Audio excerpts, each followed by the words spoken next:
नमस्कार दोस्तों, ई डू को सीरीज में मैं सुभाष आपको फिर से स्वागत करता हूं। आज अब हम लोग देखेंगे क्वेश्चन नंबर 8। देखिए एक्सरसाइज 7.2 में क्वेश्चन नंबर 8 क्या है, इसको पहले देखा जाए। यदि ए और बी क्रमशः इतना और इतना हो,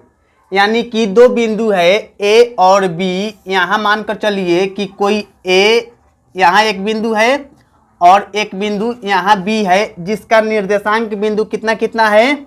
-2 और -2, और बी के लिए कितना है, 2 और -4। तो क्या बोल रहा है, यदि ए और बी क्रमशः इतना और इतना हो तो बिंदु पी के निर्देशांक ज्ञात कीजिए। पी के निर्देशांक ज्ञात करना है, ज्ञात कीजिए, ताकि AP क्या बोल रहा है, यहाँ बोल रहा है कि AP बराबर 3/7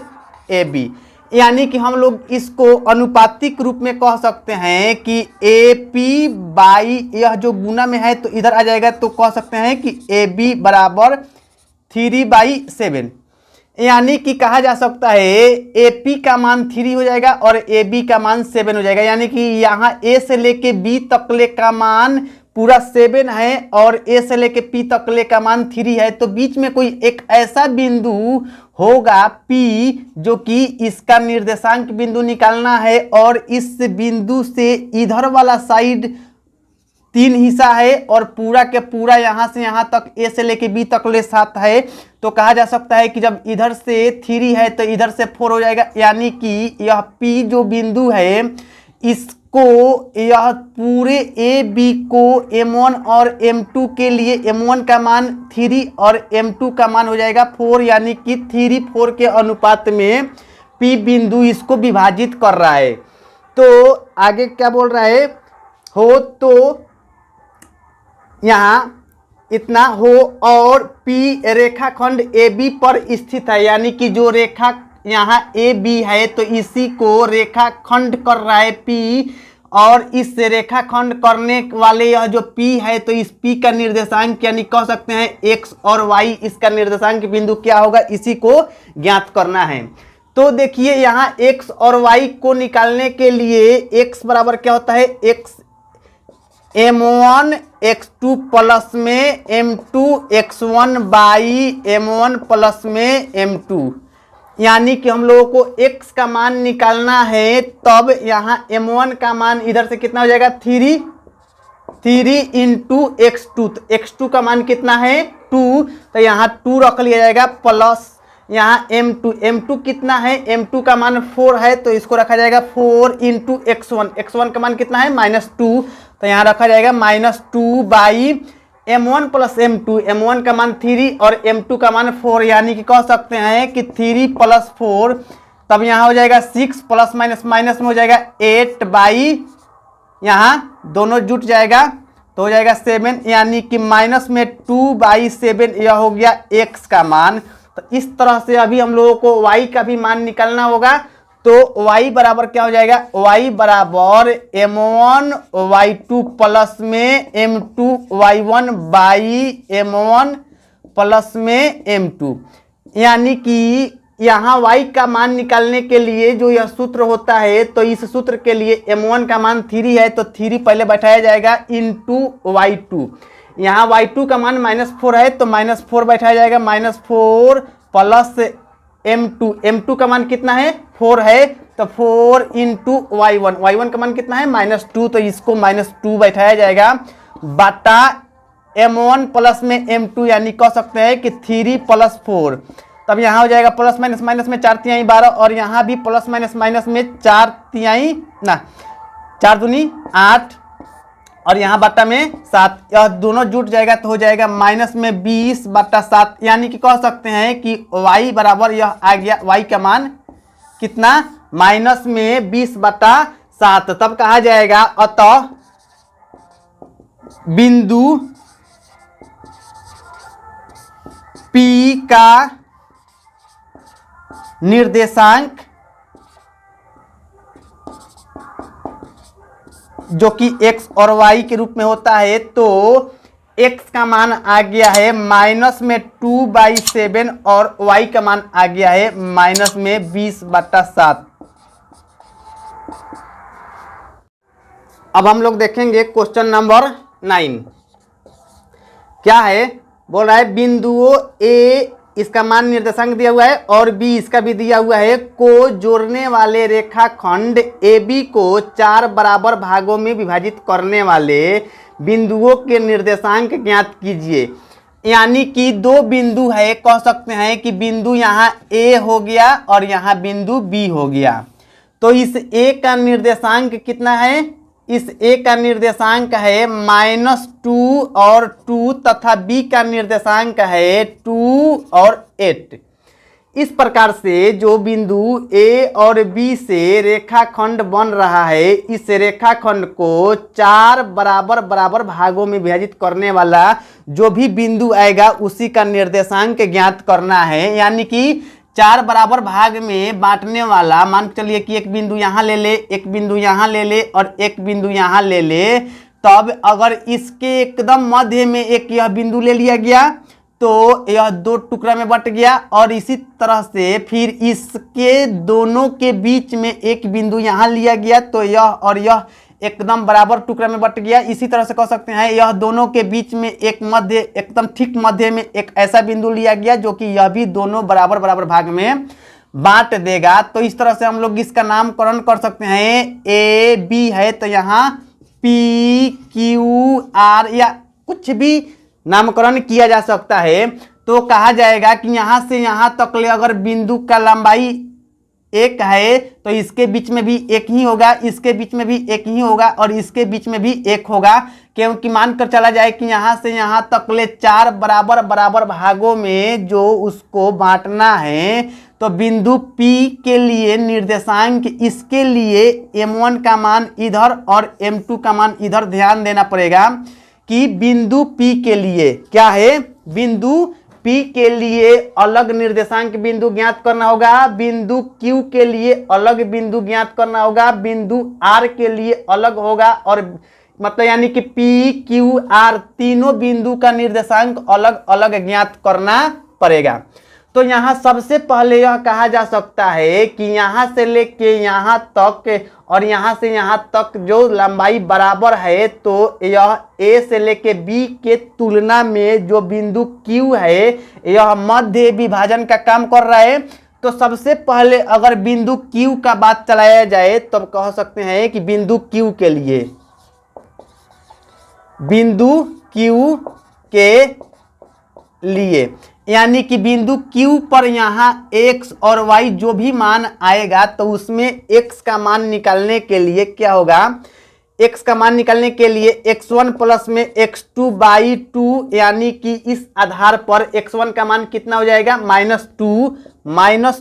प्लस यहाँ कितना है 2 है तो प्लस में 2/2 यानी कि यह 0/2। इसका मतलब कि x का मान 0 आ गया। तब अभी y का भी मान निकालना है, y का मान कितना हो जाएगा। इसी आधार पर कह सकते हैं कि y1 प्लस में y2/2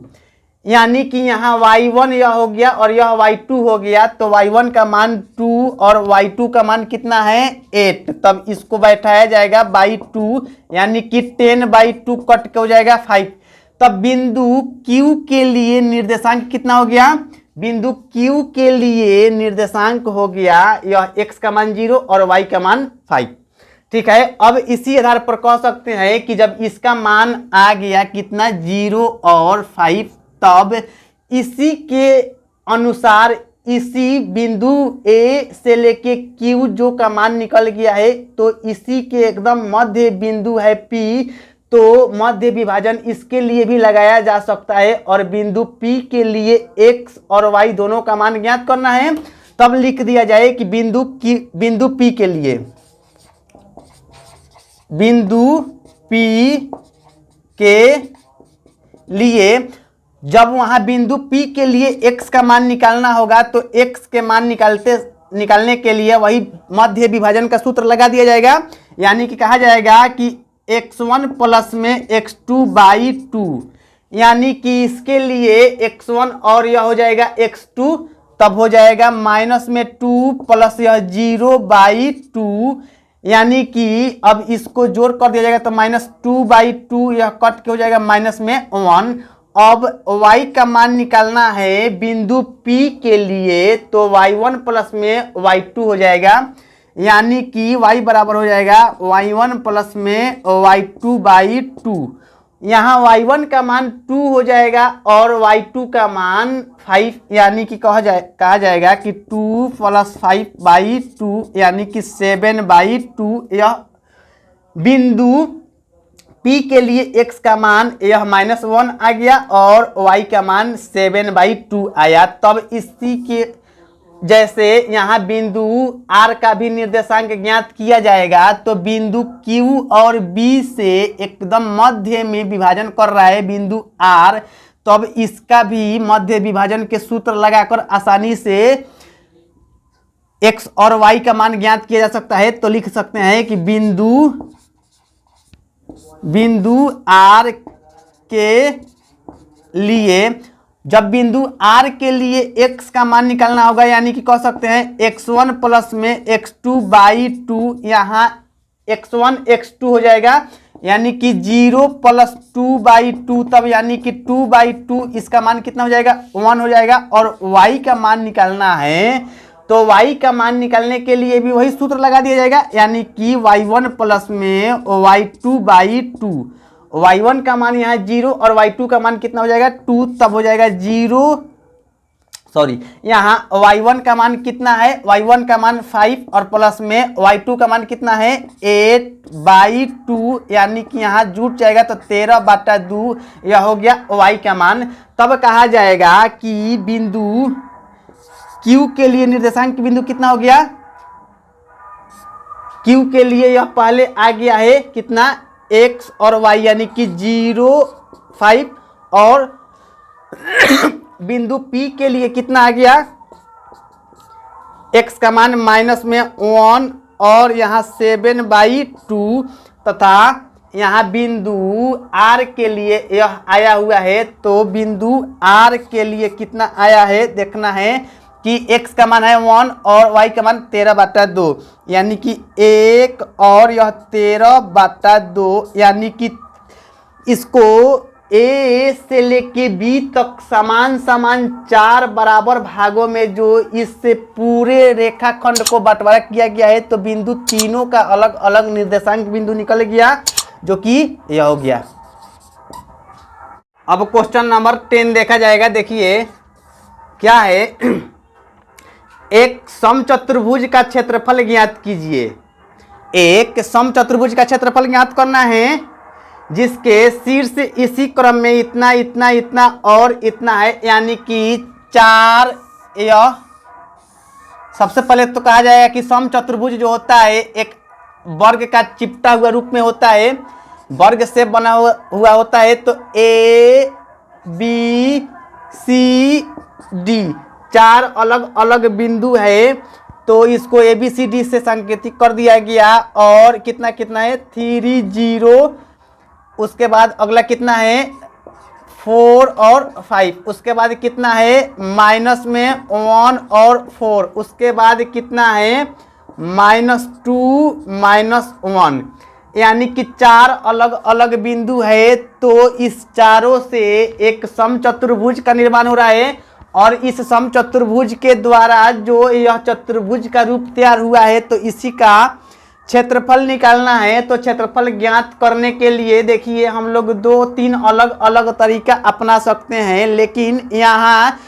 क्या होगा कि एक बताया जाएगा, इसके अगला टॉपिक जो आने वाला है उसमें बताया जाता है कि अगर किसी भी त्रिभुज के लिए उसके शीर्ष बिंदु का निर्देशांक मान दिया गया होगा, तो उसके निर्देशांक मान के द्वारा त्रिभुज के क्षेत्रफल कैसे ज्ञात किया जाएगा, उसके अनुसार एक त्रिभुज के संबंधित क्षेत्रफल ज्ञात करने के बारे में बताया जाएगा। यहाँ देखिए बात, यहाँ वह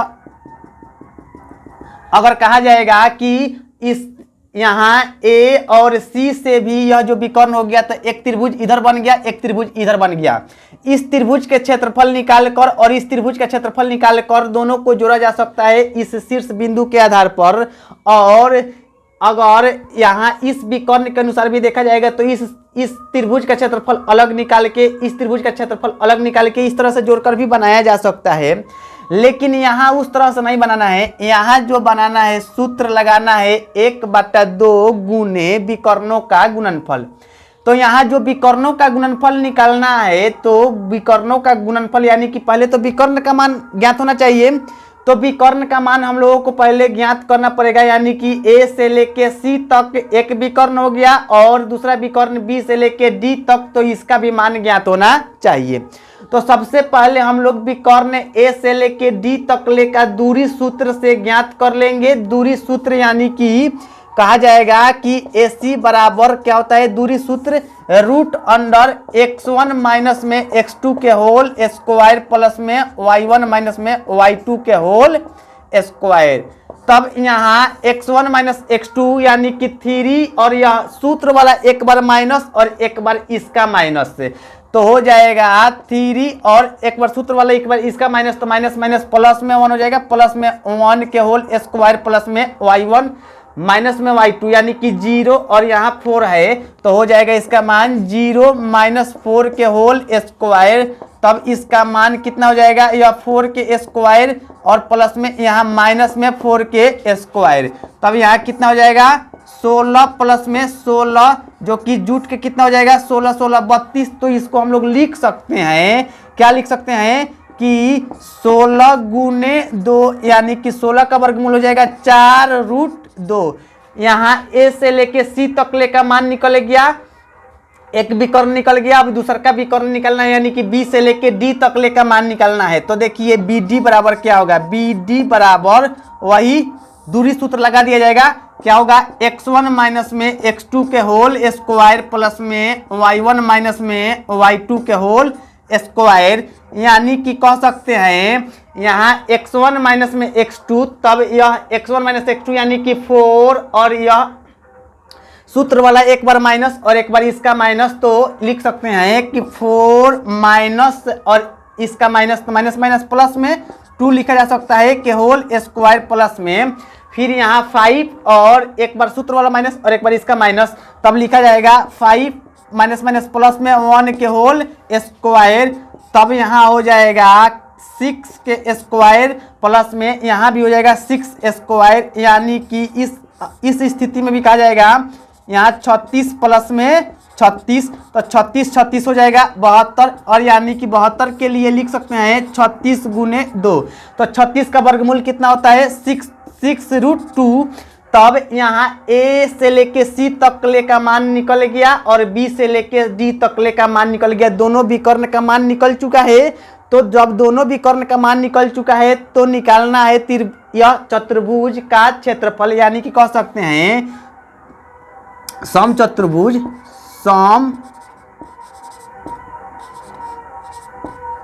समचतुर्भुज ABCD का क्षेत्रफल का सूत्र लग जाएगा, क्या लग जाएगा 1/2 गुने विकर्णों का गुणनफल। तो विकर्णों का गुणनफल यानी कि कह सकते हैं कि यह विकर्ण को D1 कहा जाए और इस विकर्ण को D2 कहा जाए, तो D1 इंटू D2 यानी कि 1/2 इंटू यहाँ D1 का मान कितना है 4√2 इंटू D2 का मान कितना है 6√2।